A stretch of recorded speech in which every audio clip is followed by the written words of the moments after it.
Morning decisions. How about a creamy mocha frappuccino drink? Or sweet vanilla? Smooth caramel, maybe? Or a white chocolate mocha? Whichever you choose, delicious coffee awaits. Find Starbucks Frappuccino drinks wherever you buy your groceries. Saying how you feel out loud is terrifying, but that's what Hinge's new free audiobook, No Ordinary Love, is all about. It's a collection of real love stories about 5 couples that met on Hinge. The stories are written and read by Tembi Dinton-Hurst, Nicola Dinan, Curtis Garner, Raven Smith, and Ruthie Thorpe. I, Hunter Harris, wrote and read the foreword. The audiobook's out now. Give it a listen. Learning is how we build ourselves as individuals, and it's how humanity shapes its course. Michelle Miller has thought a lot about the purpose of learning. She's a cognitive psychologist at Northern Arizona University focused on attention and memory and how technology shapes education. As she said, learning is a very human endeavor. But what we learn and the kinds of learning we value are shaped by the changing tides of technology. I'm Julie Beck, a staff writer at The Atlantic. And I'm Natalie Brennan, a producer at The Atlantic. This is How to Touch Grass.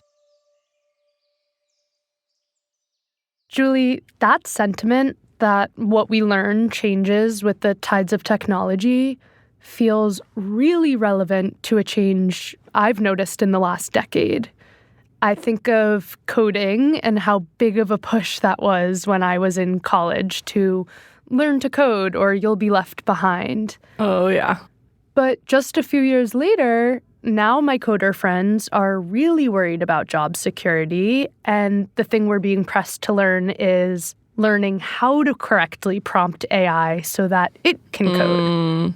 Yeah, I've noticed that too. And the thing that I keep thinking about now that so many people are starting to outsource so many things to AI, coding and other things, one of the biggest questions I keep coming back to is, what is the point of learning something when you no longer have to, when a machine could just do it for you? Well, this is one of those questions that keeps coming back around, right? Like, why do I need to learn math if a calculator can do it?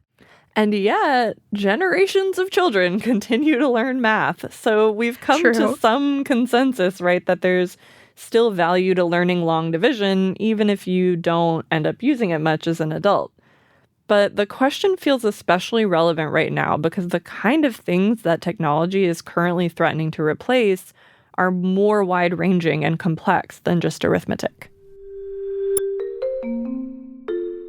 I look back and I say, at every big turning point in history, how many times was it and then we learned how to? This is what forward motion really is. We really wanted to talk to Michelle about this because she has a really expansive view of what technology is and how it shapes us. Not just whether tech is good or bad for learning, but what kinds of tech help or hurt under what circumstances. And it all depends on how we use that technology. Exactly. Michelle, I'm curious. Have you learned anything new recently? Oh my gosh. Well, one of the things that I'm working on right now is barebow archery.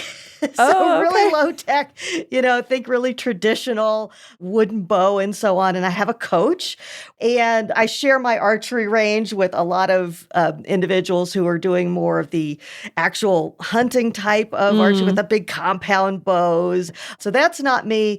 I'm the lady who's over shooting at 15 yards just with my little quiver of arrows, trying to just get a little bit better every single time. I love it. You're like Legolas.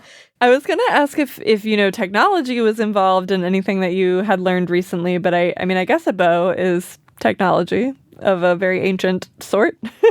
It absolutely is. And it is funny, though, that even something that is so almost primal in that very physical, what we think of as low tech, although it would have been high tech at some point in human history. The Bronze Age or whenever that was, yeah. It's still complemented these days by technology. And I think of something else that I went through a relearning journey about starting 20 years ago, which is knitting. But it is fascinating that there too, you think of something that's so tactile, so physical, and it's really enjoyed a resurgence in the modern age because of technology, because we have the ability to, I no longer have to depend on maybe my great aunt or the lady down the street to show me, oh my gosh, how to get out of this problem. I have my choice of instructional videos, there's communities, there's whole sites that are just devoted to this. So that's definitely true when it comes to my hobbies. But I want to step way back for a sec for the big philosophical view. Are you ready? Okay. What to you is the ultimate purpose of learning? The ultimate purpose of learning. I think that there's a lot of ways that we, as people and our minds and our brains evolve and change over the course of our lifetimes. And some of those are kind of out of our control. They're sort of nature takes its course. But the changes that are wrought through learning are the ones that, in a sense, we have the most agency and control over, that we can self-direct, whether it's saying, I want to learn a new crochet stitch, and this would be a way to make something that's unique, or to spend time with people I care about, or to test myself and my own creativity and limits. The way that we can do that is learning. We've talked about the technology angle of it, but it's still also something really social. I think that teaching another human being how to do something, that is one of the highest and best expressions of humanity that there is. It's one of the best and most positive ways that we interact with and contribute to one another. So I do think it comes back to that core, our self-agency and our connection to this great web of humanity. I mean, it comes about through learning. Yeah. Oh my gosh. Okay. It seems like we're kind of coming away with the point of learning is that you are able to kind of direct your own experience in this life in a way that you might otherwise, in a lot of ways, just be kind of tossed about on the tides of like history and aging. Yes. Is that fair to say? I think that's fair to say. And I mean, to maybe even elevate it a little bit more, especially as a kind of as an introverted person myself, I think of my own mind is that's where I live. That's ultimately, well, literally at the end of the day, that's where we're at. And our mind is our experience. And learning builds the mind that we live in. Yes. I mean, ultimately, like we are all just like in the black box of our own skulls, unfortunately, when it comes to how we engage with the world. We can't really get out of there. When do you think technology helps with that purpose, and when does it get in the way? So I like how you put that question of not good or bad, but more when. And I would add to that, how. So instructional designers will always say, like, you have to start with the end in mind. So, a professor will walk in and say, well, I heard about this technology or this application, this quiz game or whatever at a conference. Should I do it? And they will always take a breath and say, what are you trying to accomplish? Or sometimes, what problem are you trying to solve? So where do you know that students are going to struggle? That's where sometimes the boost of a technology tool can be helpful. And one case in point that really illustrates this, I think, pretty clearly is this. So there's this a principle or phenomenon called retrieval practice. We often contrast it with, for many students, good faith effort. They think the way to study, say, a list of vocabulary terms. So they think, okay, I'm going to reread that part of my textbook over and over. I'm going to highlight, and I'm going to read it again, and I'm going to read it again. I'm going to kind of have a general little gut check and say, did that feel familiar? Oh, yeah, I've got it. But what will deliver the ability to retain that stuff you're reviewing is to close the book and answer questions, even if you don't know the material very well. It just produces these huge, long-lasting effects that are very, very versatile. Socrates was right. Yeah. So how does that figure in with technology? Well, first, it was CD-ROM databases that had lots of quiz questions that students could answer, and you could track how the whole class was doing. And students could get immediate feedback. They didn't have to wait for me to grade it. It was great. And then we moved on to things like these little in-class clickers where the whole class could do retrieval practice and answer a question. And now with AI can generate lots of really high-quality questions, even open-ended questions. We're no longer locked into multiple choice. So that's a great example of how it's not just like, well, grab a phone, open an app, learning happens. But here's a principle that helps accelerate this one particular aspect of learning. An expert has gone through and selected and said, well, here's what you need to know. And so we marry those two together, and then we get something that actually does deliver something that's positive for students. And when is it not helpful? Where it detracts. If there's something that you want to experience and remember in the moment, that's a different form of memory. That's what we call episodic memory. So if I'm finally visiting, say, in my area, the Grand Canyon, and I want to see this and remember this moment, that's where technology is not necessarily going to help.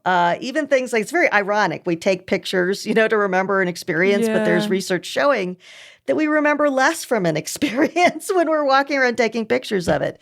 And it's really just an attention effect. Just these little phones, even if you have it on Do Not Disturb, it's still setting up the shot, takes you out of that moment.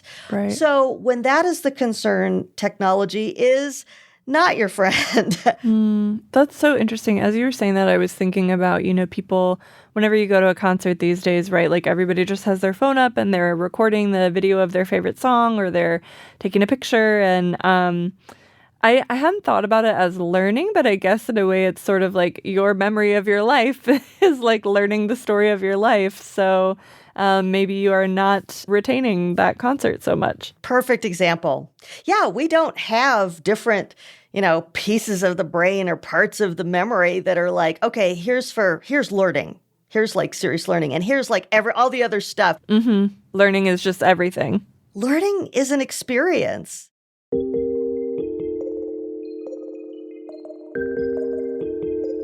I guess to drill into it a little more, what is specifically the value of learning a thing that you can just easily outsource to technology and you don't ever need to do it? Like, I would like to remember my trip to the Grand Canyon, like, sure, but I don't ever need to calculate a tip ever again, in my whole life. I'll just do it on my phone. Yeah.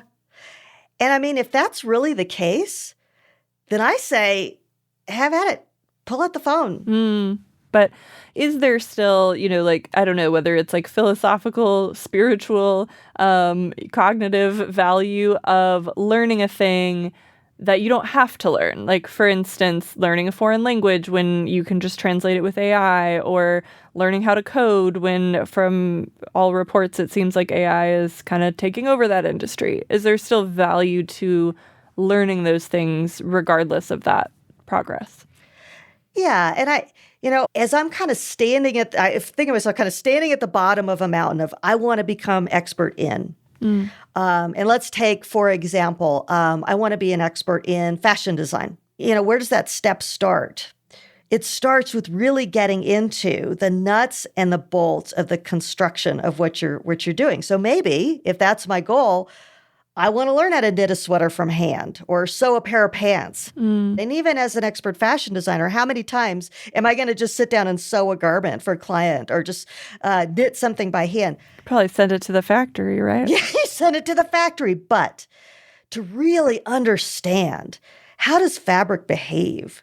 Why do I want to make cable stitches in a particular way? And how is cashmere different than cotton when I work with it? I wonder if there really is no substitute for sitting with it. So it's not, I don't want to make it sound like, oh, you got to take your medicine and pay your dues. I don't think it has to be like that.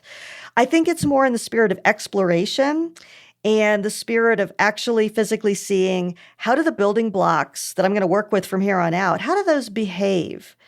So that's an argument for learning from the ground up, even when we can look it up.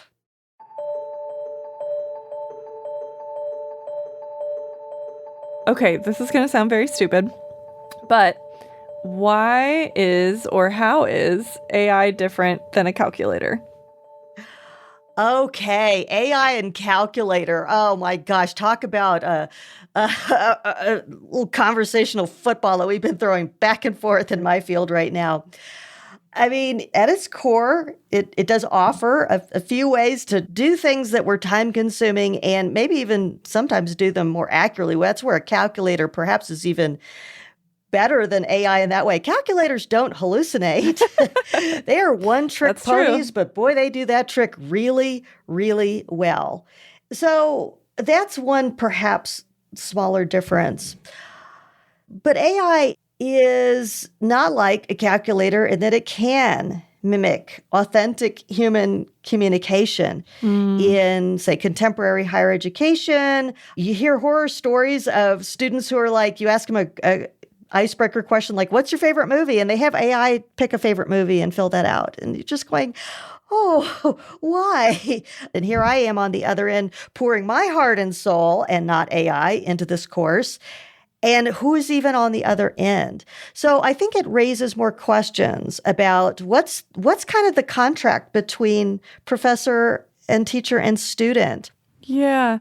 Well, thinking about the calculator comparison, I mean, that's something that I just hear a lot from people who are, very excited about AI or not, too concerned, just sort of saying like, calculators made us more efficient. They let us just like do things better. And we don't generally consider using a calculator to be morally bad or a sign that we are degrading our ability to think because we did our tip calculation on a calculator.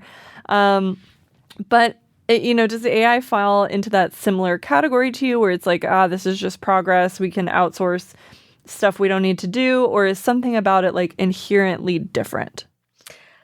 Well, I do think that it challenges in a new way and in perhaps a more painful way our ego, frankly, and our value as educators. And that's something that I also encourage people to think about is how much of this resistance, if you have it, is because you're saying, well, the knowledge that I have for you, what I had prepared, what I want to profess, has a different value now than it once did. And I don't know, but I would wager that there were people back in the day, individuals who could add, subtract, and divide. That was a high-end skill. And somebody came along with an abacus, and now any old person can do it. Or being able to use a slide rule like my grandfather could do as an engineer. So I kind of keep falling back on those as well. But I think the upside is also potentially so much more vast than a simpler, more targeted one-trick pony like a calculator. The way that I've been thinking about it is like, are you outsourcing a task, which could be good or bad or neutral, like depending on the situation, or are you outsourcing your own thought process, which to me is like a betrayal of your own humanity? Is that a reasonable way to think about it, or would you frame it differently? Mm-hmm. I mean, if I would reframe it at all, kind of the way you're coming at this, it's also, to me, a matter of who's in control of it. I think that we're starting to, those of us who've tried AI, we've started to have that feeling of like, yeah, when is it driving the conversation and just doing the thing? And when am I giving instructions? I've even played around with, I wish that we could say, instead of, ask AI, tell AI. Wouldn't that be a different world? Because that's where AI shines, is when it does exactly what you, the human user, tells it to do. So I would love for us to kind of charge into this with that sense of, I am the boss of you. I am giving instructions. I am telling you, don't do anything. I mean, we learn pretty quickly. That's one of the most useful phrases that you can share in something like a chat GPT is, do not write or draft or change until I tell you to. So perhaps we can start to approach that and share with our students more planful and intentional ways of getting to that point where there's a boundary and the human is putting in the creativity and the human makes the final call. We're going to take a short break. When we come back, does outsourcing our learning pose a threat to democracy?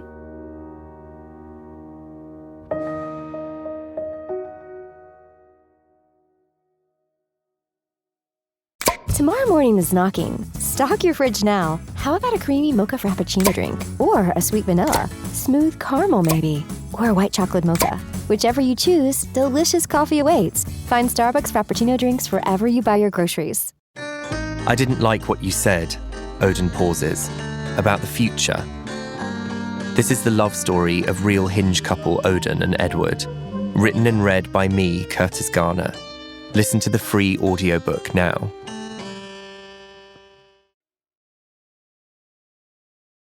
I'm really curious how you think about all this when it comes to like civics and, not to put too fine a point on it, the continued existence of democracy.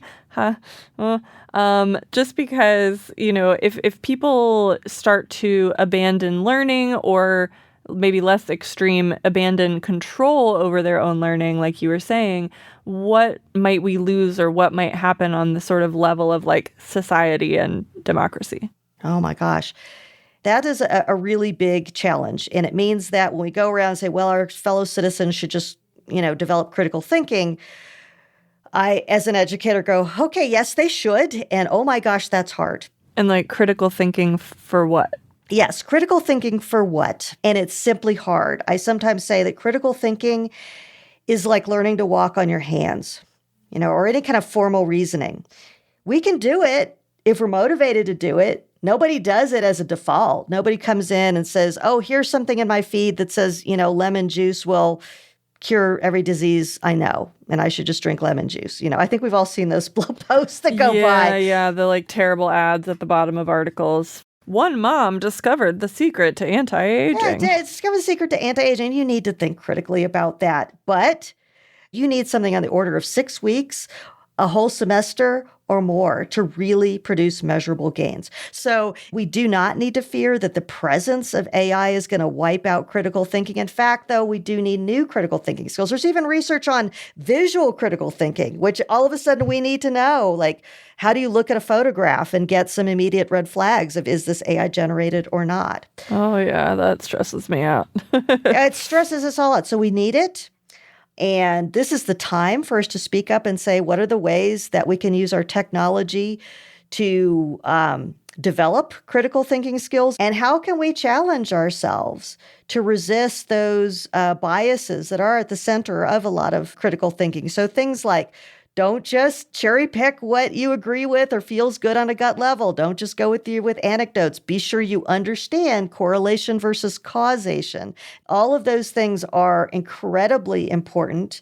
And technology can be a positive here, but only if we're very, very deliberate about it. Often when we talk about technology, right, we mean a pretty small slice of technology, like modern digital computing-based technologies. And as we were saying, like knitting is technology, archery is technology, many things are technology. They're just not new. So I wonder, would expanding our minds about what technology actually is make a difference in how we think about using technology to learn, how we learn alongside technology? Do you think that would change anything?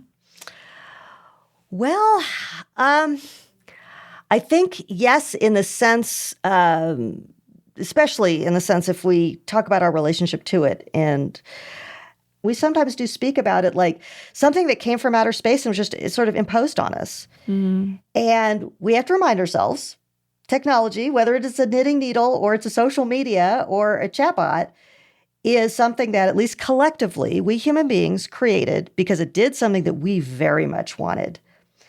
And so it is part of us. And sometimes instead of thinking of it as this external thing that showed up, think of it as a mirror. And, I would also I would steer us away from, if I could, thinking of it as this environmental pollutant. And that's hard because that is a very sort of clickbaity, we want to see like, oh my gosh, exposure to technology does X, Y, and Z to kids or is affecting my brain in some way. Like it's a carcinogen. Yes, it's almost like it's like smoke or, electrical waves from someplace. But it's not a pollutant. It's not a carcinogen. I don't think that that's an appropriate metaphor. And when we talk about it that way, it does steer us into that binary. right? Like, should children be around cigarette smoke? No, they should not. Probably nobody should be around secondhand smoke. But with technology, it's like, well, all right, but what was the type of use? What was the level of use? We see this all the time in research on technology. It's not the hours on a smartphone, for example, that makes the big difference in cognitive or even, mental health factors. It's what were you doing when you were on it? So getting back to the well, what are you doing with it? Why are we doing it that way? Why did we even build a technology that could do this at such a high level? And why did people want it so badly? In my ideal world, that's how we would talk about technology. And I want to go back to something you said about standing, kind of standing at the base of the mountain, right? You want to become an expert in something. Even if you're standing at just like a little hill, right? And you don't even want to be an expert in something, but maybe you just want to be okay at it. For instance, like I'm trying to learn Korean right now. My in-laws are Korean. It's hard. My brain is aging. I don't retain vocabulary as well as I used to. I could just hold the phone up, right? And have it translate for me. But I feel like that wouldn't be the same. So I guess I'm curious, not just when you're on a journey to becoming an expert in something, but when you're just trying to learn anything to be like a little bit better at it or to be like pretty good, is there still value in learning that thing that you could outsource or that you don't have to learn?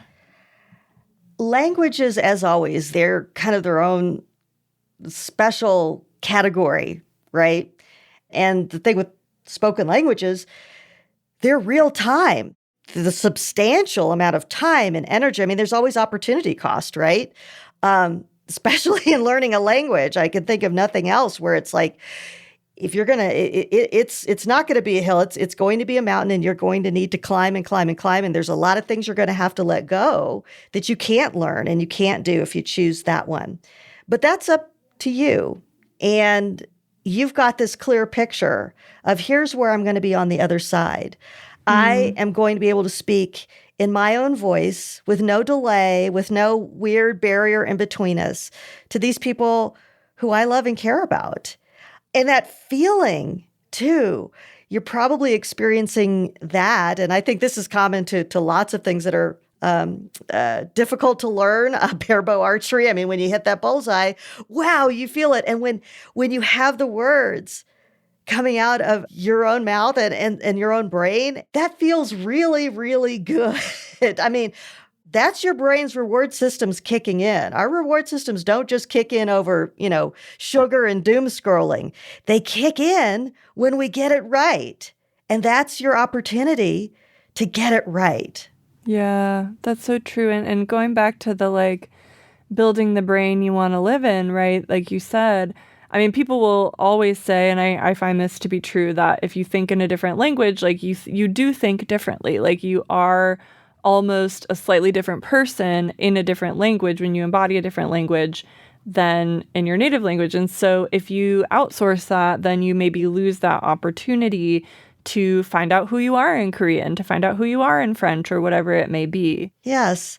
And a plug for language learning as well. I mean, we haven't quite gotten into this other highly practical aspect of learning, but time and again, we've seen that really substantial learning projects, like learning a language in particular, may offer a buffer against, some of the typical changes that come with age and possibly against some age-related diseases and disorders. Now, that said, I always caution people, don't think of the brain as a muscle and you're just going to build it up.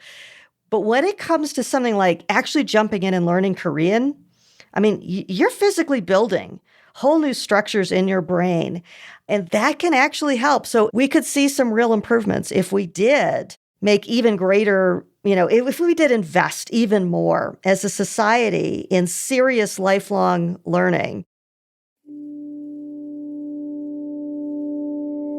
Julie, from what I'm hearing from your decision to learn Korean is that a core part of the answer to the question that we posed at the beginning of this episode, why we learn things we don't have to, is that to you, that intention matters, right? It's a way of showing your devotion. Yeah. I mean, like, a machine might be able to say what I want to say in grammatically perfect Korean, or maybe not. I mean, I do think machines sometimes miss out on cultural nuances.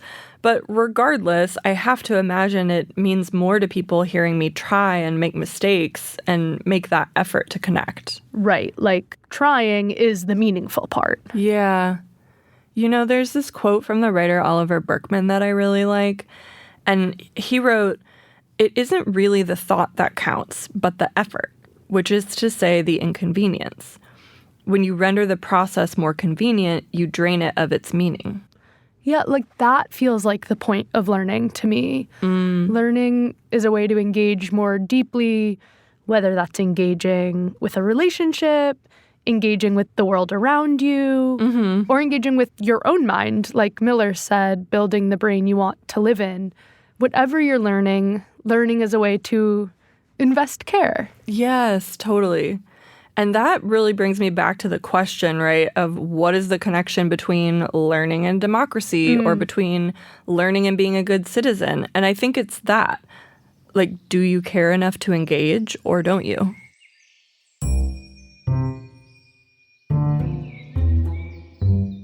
That's all for this episode of How to Touch Grass.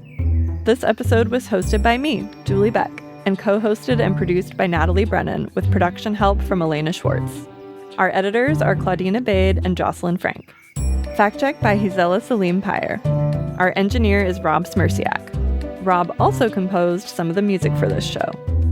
The executive producer of audio is Claudina Bade, and the managing editor of audio is Andrea Valdez. Next week, I think we don't realize how much of our habits are kind of live in other people. Like, think about it. Like, when do you pick up your phone? It's when the person you're talking to picks up their phone, right? Like, the person picks up their phone. What are you going to do? Like, sit there, stare into space? Like, that habit, like, lives between people. I talk with author Jenny Odell for advice about how to break some of those habits and maybe heal your attention span in the process. That's next time on How to Touch Grass.